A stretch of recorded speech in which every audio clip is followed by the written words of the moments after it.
akan baca firman Tuhan yang terdapat di dalam 2 Korintus pasalnya yang ke-9 ayat yang ke-6 sampai dengan ayatnya yang ke-7. Jiwa perikop memberi dengan sukacita membawa berkah. Bacaan kita pada pagi hari ini, memberi dengan sukacita membawa berkat.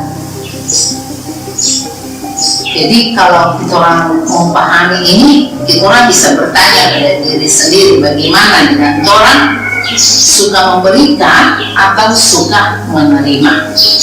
Okay. Jadi di ayat yang ke-6 berkata, orang yang menabur sedikit akan menuai sedikit juga, dan orang yang menabur banyak akan menuai banyak juga. Jadi sini kalau orang memiliki kasih dan suka memberi, itu adalah karakter yang harus dimiliki oleh setiap orang-orang yang percaya kepada Tuhan Yesus. Jadi ada orang Kristen yang tidak punya kasih, ada orang Kristen yang pelit, terus dia tidak suka memberi, berarti belum melakukan itu adalah suatu kehendak Tuhan. Berarti dia belum melakukan kehendak Tuhan. Kalau dia tidak punya kasih dalam hidupnya, itu dia pelit dan tidak suka memberi, itu berarti dia tidak melakukan kehendak Tuhan. Dan coba orang bisa lihat di Lukas 6 ayat 38. Ada tambahannya sedikit di sini. Ada firman yang mengatakan di dalam Lukas 6 ayat 38, berilah dan kamu akan diberi suatu takaran yang baik, yang dipadatkan, yang digoncang, dan yang tumpah keluar akan diletakkan sedalam ribaanmu. Sebab ukuran yang kamu pakai untuk mengukur akan diukurkan kepadamu. Jadi kita di situ Tuhan mengajar supaya kita orang harus suka memberi. Karena di situ kalau kita orang memberi, ada takaran yang baik, yang dipadatkan, yang digoncang, dan yang tumpah keluar akan dicurahkan ke dalam ribaanmu. Jadi itulah yang akan diukurkan nanti bagi kita. Setiap kita orang punya kehidupan, atau kita orang suka memberi atau apa, jadi ukuran yang kamu pakai itu juga untuk mengukur akan diukurkan juga kepada kita. Jadi kalau kita orang suka memberi, itu juga nanti yang akan diukurkan bagi kita. Jadi ukuran itu yang akan dipakai bagi kita. Jadi di situ orang Kristen yang tidak punya kasih dan tidak pernah memberi kepada orang lain, tak ada bedanya dengan keberadaan orang bilang seperti laut mati. Kalau laut mati itu kan memang betul-betul tidak ada artinya lagi ya. Jadi kalau orang tidak memiliki kasih, yaitu sudah memberi itu, berarti kita orang sama dengan laut mati. Jadi laut mati itu orang bisa lihat itu seperti apa bentuknya. Jadi laut mati itu adalah danau atau laut yang airnya tidak dapat diminum. Jadi itu tidak dapat diminum karena telah terkontaminasi atau sudah berbau busuk. Istilahnya dia dikatakan berbau busuk. Jadi kandungan garam di laut mati sangat tinggi, dan bisa dikatakan bahwa laut mati adalah salah satu lingkungan yang paling tidak ramah di dunia ini. Jadi kalau didapatkan laut mati itu pasti ikan-ikan tidak dapat bertahan hidup.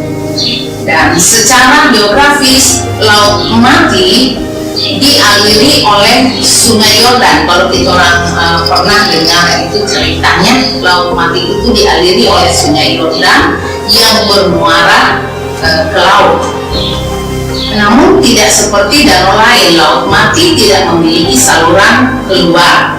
Laut ini hanya terus menampung air sungai sehingga semua air segar yang mengalir ke dalamnya lambat laun menjadi busuk. Jadi sama dengan saluran loh. Coba saluran air kita kalau dia tidak bisa mengalir, lama-kelamaan harum atau busuk?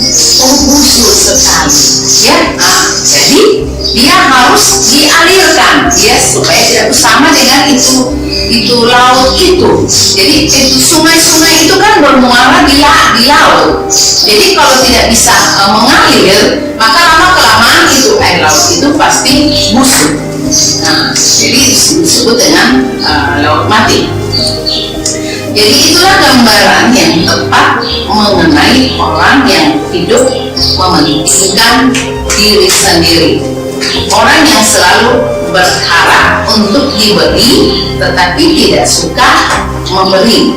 Bila kita hanya suka menerima, lama-kelamaan kehidupan kita akan juga berbau musuh. Jadi kalau hanya terima, orang lihat sana orang susah, orang tidak terbeban, itu hati orang tidak terbeban, sehingga lama-kelamaan orang juga dikatakan orang sehat itu berbau musuh. Karena setiap berkat kasih yang Tuhan beri, kita tidak bisa alirkan ke orang lain. Mungkin orang muka Gayuni bilang, Ibu, saya tidak punya uang untuk memberi, saya tidak punya apa-apa.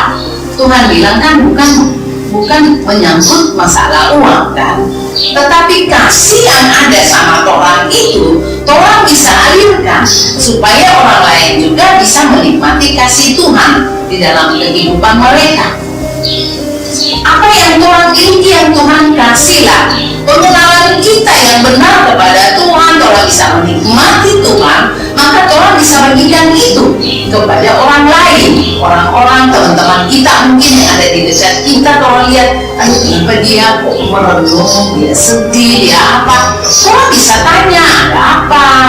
Jadi Tuhan bisa membantu dia dengan memberikan pemahaman, pengertian tentang kasih Tuhan, sehingga dia akan terbuka. Oh iya ya, berarti Tuhannya sampai taman ini dan Tuhan yang luar biasa, yang sanggup menjawab setiap doa-doa kita. Jadi itu jelas sekali jika benar-benar kita orang hidup tidak egois, itu berarti kita mau membagikan kasih itu kepada orang lain. Jadi sehingga orang lain itu juga bisa menikmati. Jadi itulah dampak dari tidak adanya hal yang mengalir keluar dari dirinya apabila dia tidak memiliki suka memberi, tidak memiliki kasih. Jadi orang Kristen itu kan harus ada kasih. Jadi karakternya itu suka memberi dan dia memiliki karakter kasih dari Yesus. Nah, oke. Kemudian juga di sini kita mau belajar bahwa dunia berprinsip bahwa untuk menjadi kaya, harta adalah dengan menghemat sedemikian rupa dan menerima. Jadi di sini ada dua prinsip. Jadi ada prinsip untuk menjadi kaya. Jadi ada orang-orang punya prinsip bagaimana dia bisa menjadi kaya. Jadi caranya dia menjadi kaya itu dia bekerja dan dia berprinsip bagaimana dia bisa menghemat di dalam kehidupannya sehingga dia bisa menyimpan hartanya itu, dia bisa menyimpan kekayaannya itu untuk dirinya sendiri. Berarti dia ingin memperkaya dirinya sendiri. Jadi di situ untuk prinsip daripada dunia. Tetapi di dalam kerajaan Allah justru di situ adalah prinsip firman Tuhan itu adalah maksudnya sebaliknya. Jadi di dalam kerajaan Allah justru orang yang diberkati adalah orang yang menyebar dan menabur hartanya. Kita bisa baca di dalam Amsal 11 ayat 24. Coba kita lihat lagi. Kita baca Amsal 11 ayat dengan 24. Amsal 11 ayat 24. Dapat? Amsal 11 ayat 24. Kita baca 1, 2, 3. Ada yang menyebar harta tetapi bertambah kaya. Ada yang menghemat secara luar biasa namun selalu berkekurangan. Jadi di situ dikatakan ada yang menyebar harta tetapi bertambah kaya. Ada yang menghemat secara luar biasa namun selalu berkekurangan. Kalau orang macam misalnya yang sudah mempraktekkan selama ini, belajar bagaimana pengalaman hidup ini, kadang-kadang kita tinggal punya ini, tetapi ada orang lain langsung Tuhan ketuk hati, dia butuh bantuan. Jadi apa yang ada pada kita membagi kepada orang lain. Jadi kadang-kadang kalau pikir, tinggal ini kita punya, bagaimana kita membagi? Tapi Tuhan bilang kita harus menolong orang yang lagi susah. Jadi kita berbagi. Oh iya, saya punya 50.000, ya udahlah, kamu 25, saya 25. Itu contohnya. Berarti orang yang menabur sedikit akan menuai sedikit juga, dan orang yang menabur banyak akan menuai banyak juga. Jadi kita orang tidak hitung-hitungan dengan Tuhan. Itu namanya orang-orang yang suka memberi, yang sudah ditentukan Tuhan hatinya itu, oh iya, oh sama memang iya. Jadi itu orang-orang yang sudah hidup di dalam hidup yang, tapi dia mengerti itu prinsip firman Tuhan. Jadi firman Tuhan itu dia harus orang itu harus memiliki kasih, dia suka memberi, ya. Jadi di situ jelas sekali juga di dalam 2 Korintus 9 ayat 6 bacaan kita tadi. Orang yang menabur sedikit akan menuai sedikit juga, dan orang yang menabur banyak akan menuai banyak juga. Jadi tidak terlalu beda dengan Amsal 11 dan 24. Orang yang menabur sedikit akan menuai sedikit juga, dan orang yang menabur banyak, ya Amsal 11. Jadi ada yang menyebar harta tetapi bertambah kaya. Ada yang menghemat secara luar biasa namun selalu berkekurangan. Padahal sudah banyak dia punya tabungan, dia punya simpanan, tetapi dia merasakan selalu kurang. Tetapi orang yang selalu suka memberi justru malah bilang, kok ada terus. Jujur, kita jalani hidup, belajar mau hidup sesuai dengan prinsip firman Tuhan, sangat-sangat menikmati hidup.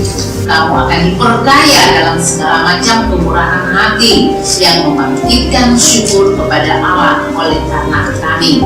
Sebab pelayanan kasih yang berisi pemberian ini bukan hanya mencukupkan keperluan orang-orang kudus, tetapi juga melimpahkan ucapan syukur kepada Allah.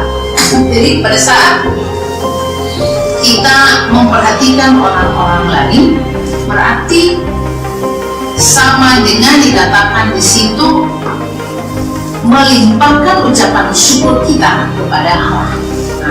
Jadi kita hidup dengan suka memberi, kasih, dan hidup dengan ucapan syukur kepada Allah. Jadi itu luar biasa bonus-bonus yang Tuhan berikan bagi orang-orang yang suci hati, suka memberi dan berkasih. Oke, saya kira amin untuk firman Tuhan.